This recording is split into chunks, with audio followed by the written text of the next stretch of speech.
three more people like me. We are working as stroke nurse coordinators in PGI Neurology Department. So I'm here to discuss with you what exactly are we doing in a brief.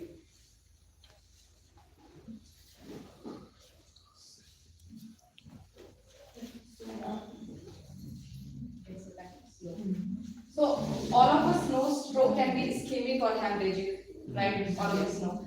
And we all know it's a worldwide emergency threatening human lives. And the biggest problem about this stroke is that it leads to many deaths, but also to a lot many disabilities. Mortality is high, but morbidity is way more higher than the mortality. And the patients are dependent for their life for other patients, especially when the therapies are not good and patients are not well aware about the thing. And when, for example, a patient heart stops beating, the patient thinks that it's an emergency. But when in stroke one limb is not moving, they don't think it's an emergency. So that is a social thing that we need to aware in people. And it has high chances of recurrence. It is, of course, a very big burden on the economy of every country. And a psychological burden to the patient, to the caregivers, and the whole family members. And most people, 83% of the patients survive their first stroke, but with substantial morbidity and throughout the life. So what does a stroke nurse do? We do everything that is needed for a patient, from primary prevention, secondary prevention, tertiary prevention, management, medical, coordination, whatsoever possible, whatsoever in our hands. Assessment of the patient at earliest. Then identify the symptoms, history of the disease, coordinating with different team members, for example, neurologists, radiologists, then technicians who are going to deal with the CT and MRI images, right? Exactly, physiotherapists. Other investigations such as scans, blood tests, etc. For example, we need to check the patient's coagulograms, coagulation profiles of the patient, medical management, thrombolysis. I hope you all are aware of that. Yes.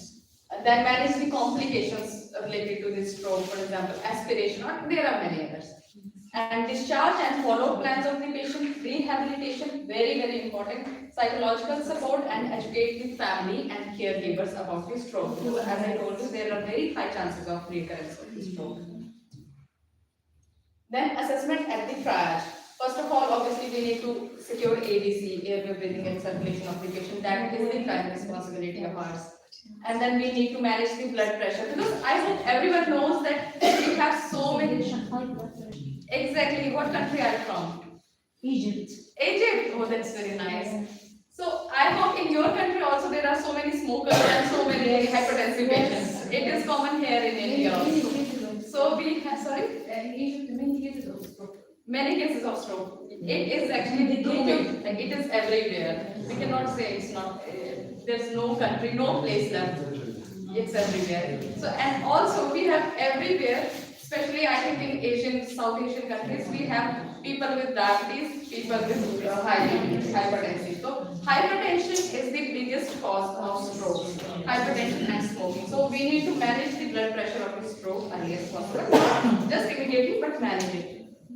And give IV access to the patients, two large bore cannulas at least. Then rule out the possibilities of mimics. We know there are different kind of mimics for stroke patients. Inform stroke team at earliest. Stroke team, as in I am the stroke nurse coordinator. With me, I have in my team, for example, I need to inform the radiologist, the neurologist, the technician that I am shifting a patient to the imaging, right? And then we have to establish the time of stroke symptoms. When was the patient last seen well? I think you all are aware of the importance of last seen well, this term. Yeah. Because we need to rule out that when exactly this thing happened. Immediate care differentiate with this patient. Exactly. Then prescribe the CT scans earliest. Then these are signs of stroke for everybody, not for us healthcare personnel, but to everybody in the society. With the mnemonic being fast, balance eyes, face, arms, speech, and time to rush to the hospital. Do not waste any time, just rush to the hospital. There are even in Hindi, India in Hindi, we have made one more mnemonic, which is bachao.